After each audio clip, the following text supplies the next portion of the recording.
प्यारे बच्चों नमस्कार, कैसे हो आप सभी। मैं आशा करता हूं कि आप लोग बहुत ही अच्छे होंगे, स्वस्थ होंगे और आप सभी की पढ़ाई भी बहुत ही अच्छी चल रही होगी। बच्चा पार्टी आज का क्लास आप सभी के लिए बहुत ही ज्यादा इम्पोर्टेंट है, क्योंकि आज के क्लास में हम लोग पढ़ने वाले हैं 12th क्लास के हिंदी का पूरे 100 मोस्ट इम्पोर्टेंट ऑब्जेक्टिव क्वेश्चन। और ये सारे प्रश्न आपके एग्जाम के लिए बहुत ही ज्यादा इम्पोर्टेंट है। तो बच्चों आज के क्लास को आप सभी बिल्कुल ध्यान से देखिएगा और आज के क्लास में दिए जाने वाले इन सारे प्रश्नों को आप लोग अच्छे से याद भी करते चलिएगा, क्योंकि इस प्रकार के प्रश्नों के आपके बोर्ड परीक्षा में पूछे जाने के चांसेस बहुत ही ज्यादा होते हैं। देखिए पहला नंबर सवाल आपके सामने है, आप लोग भी हमारे साथ चैट सेक्शन में आंसर को लगाते चलिएगा, जिससे कि ये सारा प्रश्न आपको क्लास में ही अच्छे से याद हो जाएगा। देखिए पहला नंबर सवाल आपके सामने है, लगा दो क्या होगा इसका सही जवाब।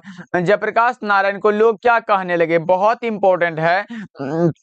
ये आपके जो है हिंदी के चैप्टर नंबर 3 से लिया गया प्रश्न है कि जयप्रकाश नारायण को लोग क्या कहने लगे थे, तो लोकनायक कहने लगे थे। और एक भी प्रश्न और आता है कि जयप्रकाश नारायण के बचपन का नाम क्या था, तो सभी बच्चे को याद रखना है जयप्रकाश नारायण के बचपन का नाम था बाउल, याद रखिएगा आप लोग। चलिए अगला नंबर सवाल देखिए आपके सामने है, दूसरा नंबर सवाल बताओ दिनकर जी को किस गद्य पुस्तक पर साहित्य अकादमी पुरस्कार जो है मिला था, बताना है, बहुत इंपॉर्टेंट है। अर्धनारीश्वर निबंध के निबंधकार का नाम है रामधारी सिंह दिनकर, और दिनकर जी को किस गद्य पुस्तक के लिए साहित्य अकादमी का पुरस्कार मिला था, वो है कौन सा, तो संस्कृति के 4 अध्याय के लिए। रामधारी सिंह दिनकर को उर्वशी के लिए भारतीय ज्ञानपीठ पुरस्कार तथा संस्कृति के 4 अध्याय के लिए साहित्य अकादमी का पुरस्कार मिला था। इसको भी आप लोग याद रखिएगा, बहुत इंपॉर्टेंट है। चलिए तीसरा नंबर सवाल को देखते हैं बच्चों क्या कह रहा है। तीसरा नंबर सवाल है दिनकर जी का जन्म कब हुआ था। यह भी बहुत ही अच्छा प्रश्न है कि रामधारी सिंह दिनकर का जन्म कब हुआ था, ये आपको बताना है। तो जन्म हुआ था 23 सितंबर 1908 को। कब हुआ था, 23 सितंबर 1908 को। राइट आंसर आपका ऑप्शन नंबर बी हो जाएगा। चलिए अगला नंबर सवाल देखिए, फोर्थ नंबर सवाल आपके सामने है, बताओ बालकृष्ण भट्ट ने मोटा मोटी कुल कितने निबंध लिखे थे। सभी बच्चे लगा दो क्या होगा इसका सही जवाब, कि बालकृष्ण भट्ट ने मोटा मोटी कुल कितने निबंध लिखे थे, तो 1000 के आसपास निबंध लिखे थे बच्चा पार्टी। आपका करेक्ट आंसर क्या हो जाएगा, तो ऑप्शन नंबर ए हो जाएगा। सभी बच्चे याद रखिएगा, ओके। चलिए अगला नंबर सवाल देखिए आपके सामने, पांचवा नंबर सवाल है, देखो संयोगिता स्वयंवर किसकी रचना है। बहुत ही अच्छा प्रश्न है कि संयोगिता स्वयंवर जो रचना है वो किसकी रचना है, ये बताना है आप लोगों को। तो संयोगिता स्वयंवर श्रीनिवास दास की रचना, सभी बच्चे को पता है। और अगर पूछे दमयंती स्वयंवर किसकी रचना, ये वाला अगर आपके सामने बच्चा पार्टी आ जाए दमयंती स्वयंवर किसकी रचना, तब आप लगाना क्या लगाओगे, तब आप लगा देना बालकृष्ण भट्ट। ये याद रखना है, बहुत इंपॉर्टेंट है। दमयंती स्वयंवर वाला बात हो तो बालकृष्ण भट्ट लगाना, और संयोगिता स्वयंवर आए तो श्रीनिवास दास लगाना, बहुत इंपॉर्टेंट है। चलिए 6 नंबर सवाल देखिए आपके सामने आ चुका है, उसने कहा था कहानी के कहानीकार कौन है। उसने कहा था एक प्रकार का कहानी है जिसके कहानीकार का नाम है चंद्रधर शर्मा गुलेरी। क्या है बच्चों, चंद्रधर शर्मा गुलेरी। करेक्ट आंसर हमारा ए हो जाएगा। चलो 7 नंबर सवाल को देख लेते हैं, क्या कह रहा, पुरानी हिंदी किन की रचना है। बहुत ही अच्छा सा प्रश्न, बताओ पुरानी हिंदी जो रचना है वो किन की रचना है। सभी बच्चे लगा दो चैट सेक्शन में, तो ये रचना है चंद्रधर शर्मा गुलेरी की। किसकी रचना है बच्चा पार्टी, चंद्रधर शर्मा गुलेरी की रचना है। करेक्ट आंसर आपका डी हो जाएगा। सारे बच्चे हमारे साथ लगाते चलिएगा आंसर को। चलिए अगला नंबर सवाल देखिए, 8 नंबर सवाल है, पलटन का विदूषक कौन था। पलटन का विदूषक कौन था बताना है आप लोगों को, वजीरा सिंह था। क्या भाई, 8 का करेक्ट आंसर हमारा ऑप्शन सी हो जाएगा। सारे बच्चे लगाते चलना, लास्ट में पूछेंगे आप लोग सही कितना कर पाए हो। 9 नंबर सवाल देखिए, संपूर्ण क्रांति के रचनाकार कौन है। संपूर्ण क्रांति एक प्रकार का भाषण है जिसके वक्ता यानी कि देने वाले का नाम है जयप्रकाश नारायण। सही जवाब ऑप्शन नंबर सी हो जाएगा। जय कृष्ण मूर्ति के रचना का नाम क्या है, तो शिक्षा है। उदय प्रकाश जो वो तिरीच कहानी के कहानीकार है, और भगत सिंह जो है एक लेख और एक पत्र के रचनाकार है। तो ये सब नहीं होगा, हमारा करेक्ट आंसर कौन सा होगा, ऑप्शन नंबर सी होगा। चलिए 10 नंबर सवाल देखिए आपके सामने प्रश्न है, लेनिन की मृत्यु कब हुई थी। लेनिन की मृत्यु 1924 में हुई थी, और जयप्रकाश नारायण मार्क्सवादी भी 1924 में ही बने थे। इसको भी आप लोग याद रखिएगा, बहुत ही अच्छा प्रश्न। चलिए 11 नंबर सवाल देखिए आपके सामने है। जयप्रकाश नारायण ने किस वर्ष छात्र आंदोलन का नेतृत्व किया था? लोकनायक जयप्रकाश नारायण ने पटना के गांधी मैदान में 5 जून 1974 को छात्र आंदोलन का नेतृत्व किया था। सही जवाब हमारा ऑप्शन बी हो जाएगा। चलिए 12 नंबर सवाल को देखते हैं। उर्वशी किसकी रचना है? तो बच्चों हमने बताया है कि रामधारी सिंह दिनकर की रचना उर्वशी है। एक चीज और भी याद रखिएगा, उर्वशी रचना के लिए दिनकर जी को ज्ञानपीठ पुरस्कार प्राप्त हुआ था। बहुत इंपॉर्टेंट है, आया हुआ है आपके एग्जाम में। चलिए 13 नंबर सवाल देख लेते हैं क्या कह रहा है। 13 नंबर सवाल है, नर और नारी एक ही द्रव्य की ढली दो प्रतिमाएं हैं, यह पंक्ति किसकी है? नर और नारी की बात हो यानी कि अर्धनारीश्वर चैप्टर से लिया गया प्रश्न है, जो कि रामधारी सिंह दिनकर के द्वारा लिखा गया है। ये सब भूलना नहीं है, बहुत इंपॉर्टेंट है। ओके चलिए 14 नंबर सवाल देखते हैं बच्चों क्या कह रहा है। छात्रों के रहने का स्थान क्या कहलाता है? छात्रों के लिए रहने का स्थान जो कहलाता है वो छात्रावास कहलाता है। क्या कहलाता है बच्चों? छात्रावास कहलाता है। ये वर्ग मत लगाना, विद्यालय गलत होगा, कोचिंग भी गलत होगा। हमारा विकल्प नंबर ऑप्शन ए हो जाएगा। मात्र 100 ऑब्जेक्टिव है भाई, इसको विश्वास करके अच्छे से जरूर याद कर लो आप लोग। चलिए 15 नंबर सवाल है, और सभी बच्चे क्लास को लाइक करते चलना बच्चा पार्टी, सभी बच्चे कर देना जितने भी बच्चे क्लास को देख रहे हो। चलिए 15 नंबर सवाल देखिए। आंखों के सामने के लिए एक शब्द क्या होगा? आंख के सामने है तो प्रत्यक्ष हो जाएगा। सही जवाब क्या होगा? 15 का right answer option number B हो जाएगा। चलिए 16 नंबर सवाल को देख लेते हैं। विद्यालय का संधि विच्छेद क्या होगा? विद्या का आलय बराबर विद्यालय, कौन सा होगा? ऑप्शन बी राइट आंसर है। विद्या जोड़ आलय बराबर क्या होगा बच्चा पार्टी? विद्यालय हो जाएगा। सही जवाब ऑप्शन नंबर बी होगा आपका। ओके चलिए 17 नंबर सवाल की ओर बढ़ जाते हैं, और हमारे सामने प्रश्न भी आ चुका है। गगन चुंबी में कौन सा समास है? गगन चुंबी यानी कि कहने का अर्थ यह है गगन को चुंबने वाला, और कारक चिन्ह लगा तो हम तत्पुरुष समास को लगाते हैं। तो करेक्ट आंसर आप लोग क्या लगाओगे? ऑप्शन नंबर ए लगा लो। चलिए 18 नंबर सवाल है बच्चा पार्टी, देख लो 18 नंबर सवाल। लंबोदर कौन सा समास है? लंबोदर लंबा है जिसका उदर लंबोदर होता है, और आप बताओगे कौन सा होगा, तो आप लगा दो बहुव्रीहि समास। सही जवाब ऑप्शन नंबर सी हो जाएगा। चलिए 19 नंबर सवाल है बच्चा पार्टी, देखो 19 नंबर सवाल है। अनुराग का विलोम क्या होता है? अनुराग का विलोम विराग होता है। क्या होता है बच्चों? विराग होता है। राइट आंसर हमारा ऑप्शन नंबर बी हो जाएगा। और डेली क्लास का टाइम बहुत सारे बच्चे पूछते रहते हैं, तो मैं बता दूं डेली क्लास हमारा शाम के 7 बजे होता है बच्चों, और शाम के 8 बजे होता है। ये दोनों क्लास को ज्वाइन करो। वैसे भी हमारा 1 तारीख से जो है हमारा क्रेश कोर्स भी ये लॉन्च होने वाला है इसी चैनल पे, तो सब्सक्राइब करके रखो बच्चा पार्टी। चलो आगे बढ़ते हैं। 20 नंबर सवाल आपके सामने है। 20 नंबर सवाल है, प्रकाशित में कौन सा प्रत्यय? प्रकाश जोर इत बराबर प्रकाशित होगा। प्रकाश जोर इत बराबर क्या होगा?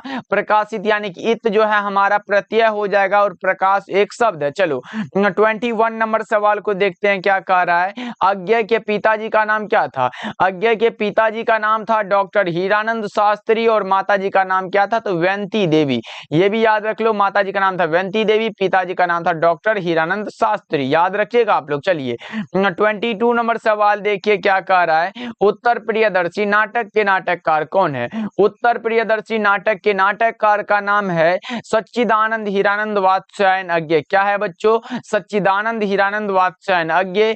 इसको आप लोग याद रखिएगा। चलिए आगे बढ़ते हैं। अगला नंबर सवाल 23 नंबर सवाल का रोज कहानी के लेखक कौन है? बड़ा ही आसान सा प्रश्न है भाई, और ऐसा ही प्रश्न आपके एग्जाम में भी आने वाला है। रोज कहानी के लेखक कौन है?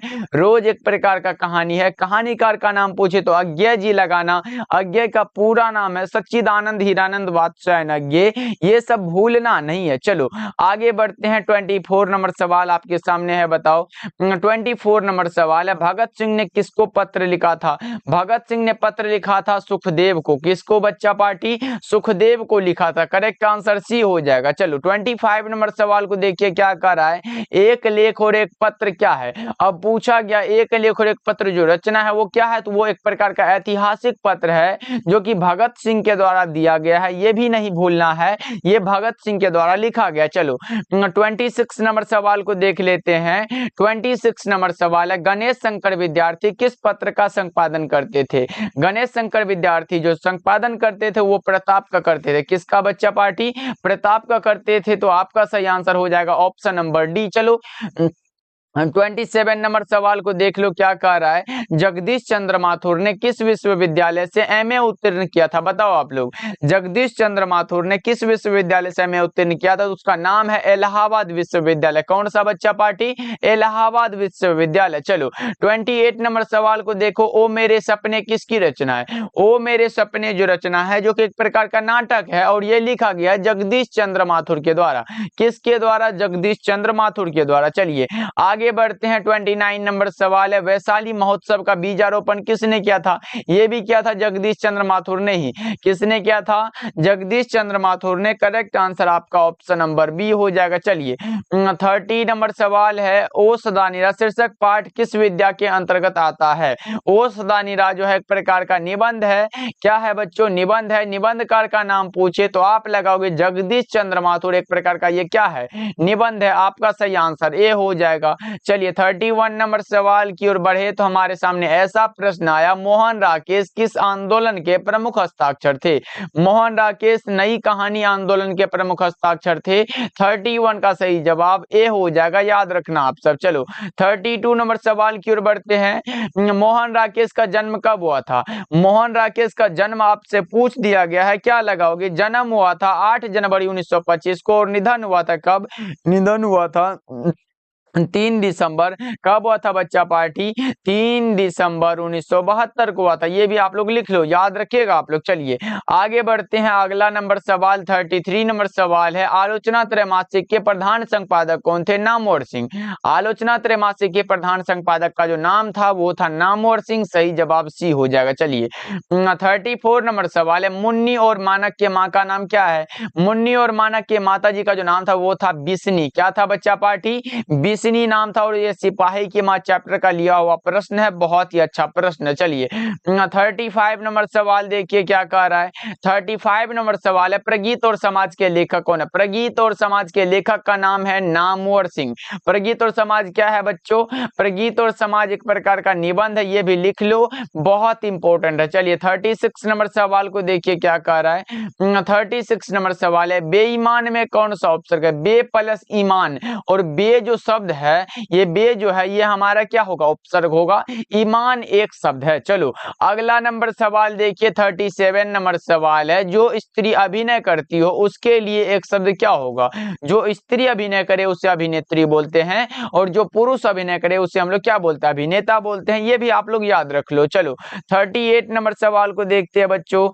38 नंबर सवाल का, दूसरा सप्तक का प्रकाशन वर्ष कब हुआ था?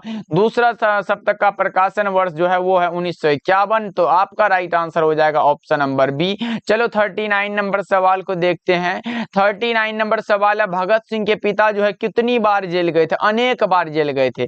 भगत सिंह के पिता कितनी बार जेल गए थे बच्चा पार्टी?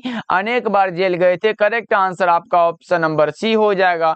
चलो 40 नंबर सवाल देखिए, अपमान शब्द का विलोम क्या होगा? विलोम मतलब उल्टा, और अपमान का विलोम हमारा क्या होता है? सम्मान है, याद रखना आप सब। चलो 41 नंबर सवाल है, पृथ्वी का पर्यायवाची क्या होगा?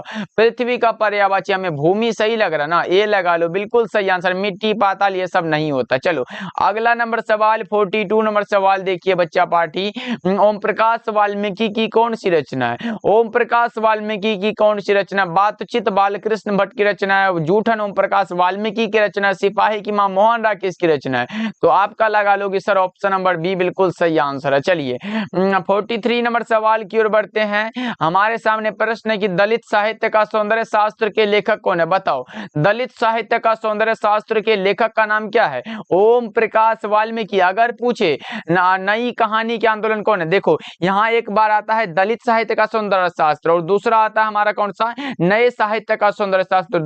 दोनों अलग अलग पूछा जाता है, इसलिए दोनों को याद रखिएगा। वो लिखा गया गजानन माधव मुक्तिबोध के द्वारा। चलो अगला नंबर सवाल देखिए क्या कह रहा है।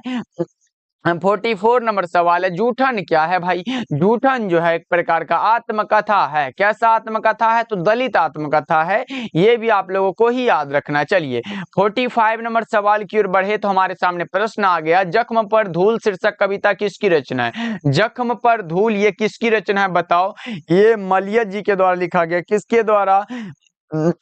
मलियत जी के द्वारा लिखा गया। सही जवाब हमारा ऑप्शन बी हो जाएगा। सारे बच्चे इसको याद रखिएगा। चलिए आगे बढ़ते हैं। 46 नंबर सवाल देखिए क्या कह रहा है। 46 नंबर सवाल है, पंडित राम अवतार क्या थे? ज्योतिषी और वैद्य थे। क्या थे बच्चा पार्टी? ज्योतिषी और वैद्य थे। सही जवाब डी होगा। चलो आगे बढ़ते हैं। 47 नंबर सवाल है, जय कृष्णमूर्ति का पूरा नाम क्या है? जय कृष्णमूर्ति का पूरा नाम है जिद्दू कृष्णमूर्ति। कहाँ है Jiddu Krishnamurti? Option number B में दिया गया। राइट आंसर है, याद रखना सभी बच्चे। ओके जी। चलो अगला नंबर सवाल देखिए क्या कह रहा है। अगला नंबर सवाल है 48 नंबर सवाल, शिक्षा पाठ के रचयिता कौन है? शिक्षा जो पाठ है उसके रचयिता का नाम बताओ आप लोग, क्या होगा इसका सही जवाब? तो शिक्षा जो है लिखा गया है जय कृष्णमूर्ति के द्वारा। याद रहेगा ना बच्चा पार्टी। चलो आगे बढ़ते हैं। 49 नंबर सवाल है, जहां भय है वहां मेधा नहीं हो सकती। यानी कि जहां भय है वहां आप मेधा भी नहीं हो सकती। यह पाठ किसकी है? ये लिखा गया है जय कृष्णमूर्ति के द्वारा, जो कि शिक्षा पाठ में यह कहा गया है। करेक्ट आंसर डी हो जाएगा। चलिए 50 नंबर सवाल है, लीडबेटर की नजर में जय कृष्णमूर्ति क्या थे? विश्व शिक्षक थे। क्या थे? विश्व शिक्षक। सही जवाब हमारा सी हो जाएगा। चलो 51 नंबर सवाल देखिए क्या कह रहा है, संज्ञा के कुल कितने भेद होते हैं? संज्ञा 5 प्रकार के होते हैं, व्यक्तिवाचक संज्ञा, जातिवाचक संज्ञा, भाववाचक संज्ञा, समूहवाचक संज्ञा और द्रव्यवाचक संज्ञा। कितना हुआ? 5 हुआ। तो आप लगाओ सर ऑप्शन नंबर सी हो जाएगा। चलो आगे बढ़ते हैं। वैसे 8 तो कारक होते हैं, 3 क्या होते हैं? संधि होते हैं, स्वर संधि, व्यंजन संधि, विसर्ग संधि, और 2 क्या होते हैं? स्त्रीलिंग और पुल्लिंग होते हैं। हिंदी में 2 ही होते हैं। चलिए अगला नंबर सवाल देखिए। 52 नंबर सवाल है, रामचरितमानस में कौन सा संज्ञा? देखो भाई एक विशेष ग्रंथ है, एक विशेष जो है आप कह सकते हो ये विशेष ग्रंथ है, तो इसलिए कह सकते हो क्या होगा हमारा विशेष के लिए क्या होता है? व्यक्तिवाचक हो जाएगा, महाकाव्य है। करेक्ट आंसर ए हो जाएगा। चलो 53 नंबर सवाल देखिए क्या कह रहा है। 53 नंबर सवाल है, सैया। सैया जो शब्द है ये क्या है बताओ? तत्सम है, तद्भव है, देशज है या फिर विदेशज है? ये बताना है आप लोगों को। तो सैया जो शब्द है ये तत्सम शब्द है। करेक्ट आंसर ए हो जाएगा। चलो सैया मतलब वो सोने वाला। अगला नंबर सवाल देखिए 54 नंबर सवाल है, पगड़ी शब्द क्या है? पगड़ी जो शब्द है वो क्या है? हमारा देशज शब्द है। करेक्ट आंसर ए हो जाएगा। आगे बढ़ते हैं। 55 नंबर सवाल है, देखो धर्म में कौन सा लिंग है? धर्म में लिंग बता दो आप लोग, कौन सा लिंग होगा धर्म में? 55 नंबर सवाल आपके सामने है, जल्दी जल्दी से बता दो। धर्म में हमारा क्या होगा? पुल्लिंग हो जाएगा। 56 नंबर सवाल आपके सामने है, बताओ सभी बच्चे, चमक शब्द में कौन सा लिंग है? चमक में हमारा स्त्रीलिंग होता है। सही जवाब बी हो जाएगा। चलिए 57 नंबर सवाल देखिए क्या कर रहा है, मामा शब्द का विशेषण क्या होगा? मामा का विशेषण ममेरा हो जाएगा। मामा का विशेषण क्या होगा? ममेरा होगा। चलिए 58 नंबर सवाल देखिए, ग्राम शब्द का विशेषण क्या होगा? ग्राम का विशेषण ग्रामीण होता है। जैसे भारत का भारतीय होता है, राष्ट्र का राष्ट्रीय होता, पर्वत का पर्वतीय होता, जाति का जातीय होता है। यही सब होता है बच्चा पार्टी, इसको याद रखिएगा। जो संज्ञा और सर्वनाम की विशेषता को बतलाए वही हमारा विशेषण होता। चलिए 59 नंबर सवाल है। 59 नंबर सवाल है, जाति का विशेषण क्या होगा? तो अभी हमने बताया जाति का विशेषण जातीय होता है। याद रहेगा बच्चा पार्टी, बहुत इंपॉर्टेंट है। जाति का जो विशेषण होगा वो हमारा जातीय हो जाएगा। चलिए 60 नंबर सवाल देखिए क्या कह रहा है, स्वागत में कौन सा उपसर्ग? सुजोर आगत। सुजोर आगत बराबर स्वागत होता है। सही जवाब डी होगा। चलो 61 नंबर सवाल देखिए क्या कह रहा है। 61 नंबर सवाल है, पद्मावत रचना है किसकी? पद्मावत आए तो जायसी जी की रचना, और अगर पद्मावती हो तब बालकृष्ण भट्ट को लगाना। दोनों में याद रखना, कंफ्यूजन ना हो जाना भाई। पद्मावत है तो जायसी जी की रचना है, अगर पद्मावती लग जाए तो लगाना बालकृष्ण भट्ट। चलिए आगे बढ़ते हैं। 62 नंबर सवाल है, प्रेम की पीर के कवि कौन है? प्रेम के पीर के कवि माने जाते हैं मलिक मोहम्मद जैसी। कौन माने जाते हैं बच्चा पार्टी? मलिक मोहम्मद जैसी। आगे बढ़ते हैं। 63 नंबर सवाल है, हिंदी साहित्य का सूर्य किसे कहा जाता है? हिंदी साहित्य का सूर्य कहा जाता है सूरदास को। प्रेम के पीर के कवि माने जाते हैं कौन से? जैसी जी। और अगर पूछे हिंदी साहित्य का समन्वयवादी कवि किसे माना जाता है, तो तुलसीदास लगा के आना, बिल्कुल ही सही आंसर हो जाएगा। चलो 65 नंबर सवाल है, भगवान श्री कृष्ण किस कवि के पूज्य थे? भगवान श्री कृष्ण जो थे वो किसके पूज्य थे? वो सूरदास के पूज्य थे। याद रखना आप सब। करेक्ट आंसर डी होगा। चलो अगला नंबर सवाल 65 नंबर सवाल है, कवितावली की रचनाकार कौन है? कवितावली, गीतावली ये किसकी रचना है? रामचरितमानस आए, विनय पत्रिकाएं, ये सब आए तो आप लोग क्या लगाओगे एक बार बता दो चैट सेक्शन में। तो ये है तुलसीदास की रचना। चलिए 66 नंबर सवाल आपके सामने है, बताओ क्या होगा। काशी में कितने वर्ष रहकर तुलसीदास विद्या अध्ययन किए थे? 15 वर्षों तक किए थे। सही जवाब बी होगा। चलो 67 नंबर सवाल देखिए बच्चा पार्टी, शिवराज भूषण में कितने अलंकारों का निरूपण हुआ है? शिवराज भूषण में कितने अलंकारों का निरूपण हुआ है? 105 अलंकारों का करेक्ट आंसर ऑप्शन नंबर कौन सा होगा? 67 का करेक्ट आंसर हमारा ऑप्शन नंबर डी होगा बच्चा पार्टी, याद रखिएगा आप लोग। चलिए अगला नंबर सवाल 68 नंबर सवाल देखिए क्या कह रहा है। भूषण की कौन सी रचना? छप्पे वाला जो रचना है भूषण जी की तो है, क्योंकि कवित्त जो भूषण की पूछा गया, सॉरी ये कवित्त छप्पे तो नाभादास की रचना है। ये जो रचना है कवित्त जो रचना ये भूषण की रचना है। छप्पे जो ये किसकी रचना है बच्चा पार्टी? ये भी यहाँ लिख दे रहा हूँ, ये रचना हमारे नाभादास की रचना है। अधिनायक जो है ये रचना है रघुवीर सहाय की। तो ये सब हमारा कैसे हो सकता है बच्चा पार्टी? हमारा correct answer option number B होगा, भूषण की रचना का नाम है कवित्त, याद रखिएगा आप लोग। चलिए 69 नंबर सवाल देखिए क्या करा। प्रसाद रचित महाकाव्य का नाम क्या? कौन सा प्रसाद भाई? खाने वाला प्रसाद नहीं है, ये वो वाला प्रसाद ये है जयशंकर प्रसाद, और प्रसाद की रचना का जो नाम है महाकाव्य का नाम है कामायनी, करेक्ट आंसर सी हो जाएगा। चलिए आगे बढ़ते हैं 70 नंबर सवाल है। सुभद्रा कुमारी चौहान के पिता का नाम क्या था? ठाकुर रामनाथ सिंह। और अगर पूछे पति का नाम क्या था तो ठाकुर लक्ष्मण सिंह लगाना, ये भी आपको याद रखना है। चलिए 71 नंबर सवाल को देखिए। छोर काम दौड़ कर आई, माँ कहकर जिस समय पुकारा, बताओ यह पंक्ति जो है किस कविता की है? तो यह लिया गया पुत्र वियोग कविता से, जो कि सुभद्रा कुमारी चौहान के द्वारा लिखा गया, याद रखिएगा बहुत इंपॉर्टेंट है। ओके चलिए अगला नंबर सवाल 72 नंबर सवाल है। अधिनायक के रचयिता कौन है? अधिनायक के रचयिता का नाम है रघुवीर सहाय, याद रखिएगा बच्चा पार्टी। चलिए अगला नंबर सवाल 73 नंबर सवाल है। मुक्तिबोध की कविता कौन सी है? मुक्तिबोध की कविता का नाम आपसे पूछा गया। जन जन का चेहरा एक, गजानन माधव मुक्तिबोध। गांव का घर ज्ञानेंद्रपति की रचना है। उषा शमशेर बहादुर सिंह और पुत्र वियोग सुभद्रा कुमारी चौहान के द्वारा लिखा गया है। 74 नंबर सवाल है। मुक्तिबोध का जन्मस्थल कौन सा है? मुक्तिबोध का जन्म स्थान बता दो बच्चा पार्टी, क्या होगा? तो श्योपुर ग्वालियर मध्य प्रदेश, याद रखिएगा आप लोग। चलिए 75 नंबर सवाल है। विनोद कुमार शुक्ल का निवास स्थान कहाँ है? निवास स्थान मतलब जहां वो रह रहे हैं, ये पूछा गया आप लोगों से। तो निवास स्थान है Raipur Chhattisgarh, correct answer B होगा। चलो अगला नंबर सवाल देखिए 76 नंबर सवाल है। हार जीत शीर्षक कविता किस प्रकार की रचना? हार जीत की रचना किस प्रकार की रचना? तो गद्य कविता है, जो कि अशोक वाजपेयी के द्वारा लिखा गया है। 77 नंबर सवाल को देखिए। हार जीत कविता के रचयिता कौन? अभी तो हमने बताया अशोक वाजपेयी। कहां दिया गया है? ऑप्शन ए में दिया गया है। चलो आगे बढ़ते हैं 78 नंबर सवाल है। पंचायती राज में क्या खो गया है? पंचायती राज में जैसे खो गए हैं पंच परमेश्वर ज्ञानेंद्रपति जी कहते हैं, करेक्ट आंसर सी हो जाएगा। चलो 79 नंबर सवाल देखिए क्या कह रहा है। 79 नंबर सवाल है। ज्ञानेंद्रपति ने कौन सी कविता लिखी है? ज्ञानेंद्रपति ने कौन सी कविता लिखी है? तो गांव का घर ज्ञानेंद्रपति की रचना है। हार जीत अशोक वाजपेयी, उषा शमशेर बहादुर सिंह और पुत्र वियोग सुभद्रा कुमारी चौहान। चलो 80 नंबर सवाल देखिए। बातचीत शीर्षक पाठ क्या है? बातचीत जो पाठ है वो एक प्रकार का ललित निबंध है, जो कि बालकृष्ण भट्ट के द्वारा लिखा गया है। 81 नंबर सवाल है। बालकृष्ण भट्ट के पिताजी का नाम क्या था? बालकृष्ण भट्ट के पिता का नाम था बेनी प्रसाद भट्ट। क्या था बच्चा party? Beni Prasad Bhatt, right answer A हो जाएगा। चलिए आगे बढ़ते हैं 82 नंबर सवाल है। उसने कहा था किस प्रकार की रचना? उसने कहा था जो रचना है कहानी है, एक प्रकार का कर्म प्रधान कहानी है, जो कि चंद्रधर शर्मा गुलेरी जी के द्वारा लिखा गया है। चलो आगे बढ़ते हैं 83 नंबर सवाल है। जयप्रकाश नारायण के बचपन का नाम क्या था? तो हमने बताया है जयप्रकाश नारायण के जो बचपन का नाम था वो था बाउल। क्या था बच्चा पार्टी? बाउल नाम था। ये पहले भी बता चुका हूं और अभी भी मैं बता दे रहा हूं, बाउल नाम था। चलो 84 नंबर सवाल को देखिए क्या कह रहा है। दिनकर जी को किस कृति पर भारतीय ज्ञानपीठ का पुरस्कार प्राप्त हुआ? तो उर्वशी कहाँ गया मेरे भाई? करेक्ट आंसर बी हो जाएगा। चलो 85 नंबर सवाल को देखते हैं। बच्चा पार्टी अगर अभी तक आप लोगों ने क्लास को लाइक नहीं करा है तो बहुत गलत बात है। सभी बच्चे क्लास को लाइक कर देना। गंधारी कौन थी? दुर्योधन की माँ थी। कौन थी बच्चा पार्टी? दुर्योधन की माँ, सही जवाब ए हो जाएगा। चलिए 86 नंबर सवाल की ओर बढ़ते हैं।